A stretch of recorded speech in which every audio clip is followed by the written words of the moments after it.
हल्द्वानी के बनभूलपुरा के हिंसा के मास्टरमाइंड समेत जो फरार आरोपी हैं, अब उनको पकड़ने के लिए पुलिस ने एक बहुत ही ज्यादा धांसू प्लान बनाया है। हल्द्वानी में आगजनी की घटना को अंजाम देने के लिए पैसा कहां से आया और कहां खर्च हुआ है, पुलिस अब इस एंगल से भी जांच कर रही है। नमस्कार दोस्तों, स्वागत है आपका प्यारा उत्तराखंड में। अब आपको बताते हैं कि जो फरार आरोपी हैं, मास्टरमाइंड है अब्दुल मलिक और जो उसका बेटा है अब्दुल मोहित, जो दोनों फरार चल रहे हैं। उसके साथ ही जो बाकी के फरार मुजरिम हैं हल्द्वानी के बनभूलपुरा में जो आगजनी की घटना की गई जिनके द्वारा,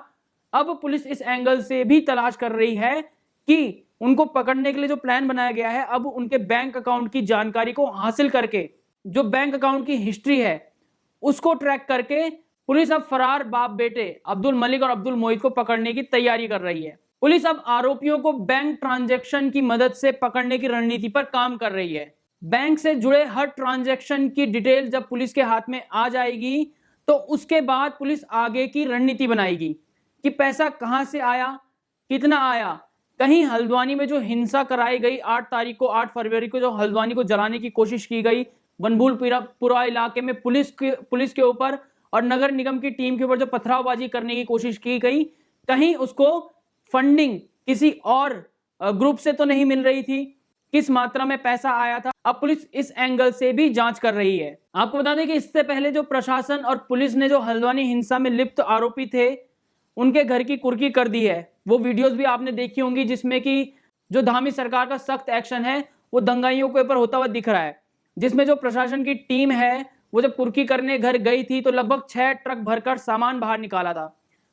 ये मान सकते हैं आपकी घर की कटलरी होगी, चाहे ग्लास का सामान हो गया, प्लास्टिक का सामान हो गया, या फिर चाहे सोफे हो गए या बेड हो गए, यहां तक कि लकड़ी के जो दरवाजे हैं और दरवाजों के जो तख्ते हैं उनको भी नहीं छोड़ा। अब पुलिस ने सख्ती दिखाते हुए एक कदम और आगे बढ़ लिया है।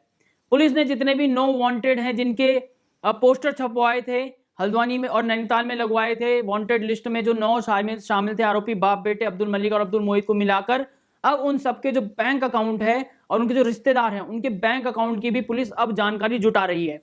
हिस्ट्री चेक कर रही है कि कितना ट्रांजैक्शन हुआ है। कहीं जो बनभूलपुरा की हिंसा थी उसको भड़काने के लिए कहीं कहीं बाहर से उनको कोई फंडिंग तो नहीं हुई थी, इस बारे में भी अब पुलिस तफ्तीश कर रही है। उपद्रव में यदि किसी तरह की वित्तीय लेन देन का मामला सामने आता है तो पुलिस अब ये भी तैयारी कर रही है कि उस बैंक अकाउंट को फ्रीज कर दिया जाए। वहीं जो बैंक खाते हैं उनकी ट्रांजैक्शन से पुलिस लोकेशन भी ट्रेस कर रही है कि अगर 8 तारीख से फरार जो ये बाप बेटे और ये 9 आरोपी हैं जो हल्द्वानी हिंसा के मास्टरमाइंड माने जाते हैं, ये अगर 8 तारीख के बाद से फरार चल रहे हैं तो 8 तारीख के बाद से इन्होंने अपने बैंक से कोई ट्रांजैक्शन किया है या नहीं किया है तो कहां पे किया है, किस लोकेशन पे किया है, उसको भी ट्रेस कर रही है। वो जो फुटप्रिंट्स हैं कि कभी किसी एटीएम से उन्होंने पैसे निकाले होंगे या कभी किसी डिजिटल ट्रांजैक्शन से उन्होंने पैसे निकाले होंगे, तो ये सब पता पुलिस कर रही है कि उनके अकाउंट से कितने पैसे निकले हैं और कहां से निकले हैं। इसके जरिए पुलिस उन भगोड़े अपराधियों तक पहुंचने की पूरी कोशिश कर रही है। और यहां तक कि जो भगोड़े अपराधी हैं सिर्फ उन्हीं की ही नहीं,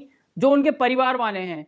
उनके जो रिश्तेदार हैं, उनके भी बैंक अकाउंट्स की जो जानकारी है उसको तलाश रही है। तो ये अब एक सख्त एक्शन धामी सरकार और उत्तराखंड पुलिस के द्वारा लिया जा रहा है। जो दंगाई थे जिन्होंने 8 तारीख के जो दंगा हुआ था, हल्द्वानी में हिंसा हुई थी बनभूलपुरा इलाके में, सिर्फ एक अवैध मदरसे को तोड़ने के लिए जब वहां पर प्रशासन की टीम गई थी, जो कथित मलिक का बगीचा था, जब वहां पर प्रशासन की टीम गई थी, नगर निगम की टीम गई थी और जो पुलिस बल था वो गया था, तो उसके ऊपर जो घरों की छत है वहां से पत्थरबाजी शुरू कर दी थी।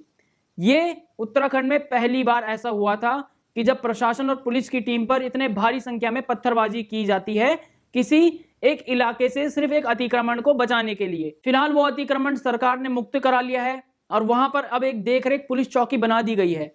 उस इलाके के बीचों बीच जहां पर उपद्रवी रहते थे। और अभी तक 68 गिरफ्तारियां इसमें हो चुकी हैं जिन्होंने इस हिंसा को वारदात दिया।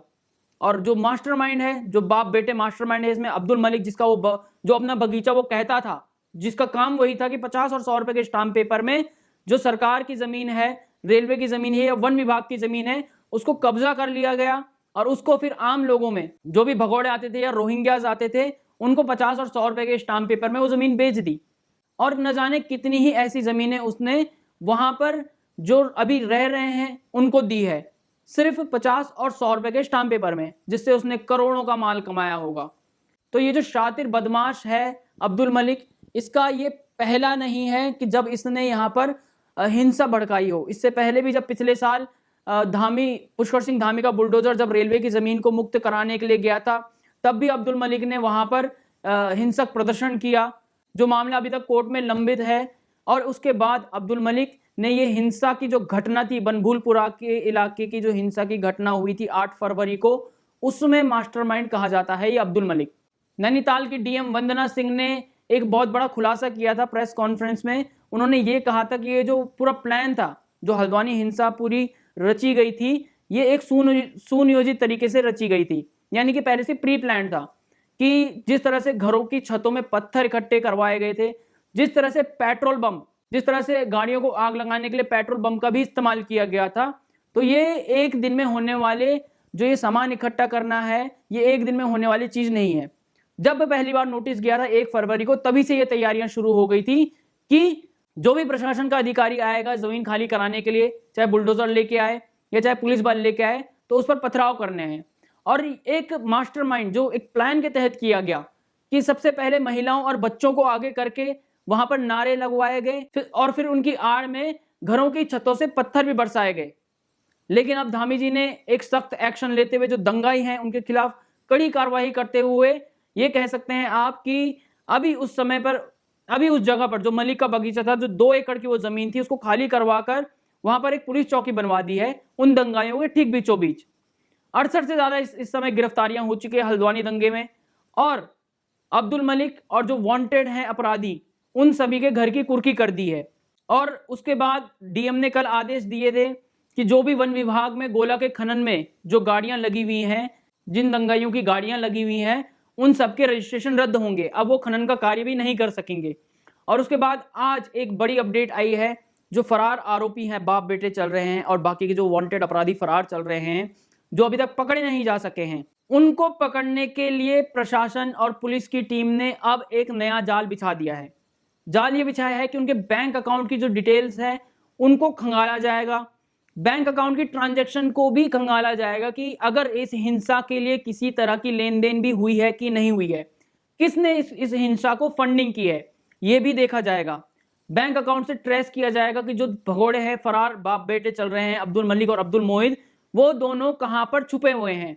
कहां से उन्होंने ट्रांजैक्शन की है, अपने अकाउंट से कितने पैसे निकाले हैं और कहां से निकाले हैं। उसकी लीड पर पुलिस आगे की कार्यवाही करेगी। और बहुत जल्द उम्मीद ये जताई जा रही है कि अब्दुल मोहिद और दोनों बाप बेटे जो फरार, अब्दुल मलिक और अब्दुल मोहिद जो दोनों बाप बेटे फरार चल रहे हैं, वो जल्द से जल्द पुलिस के हत्थे चढ़ेंगे। फिलहाल के लिए प्यारा उत्तराखंड में इतना ही। जय हिंद, जय भारत, जय उत्तराखंड।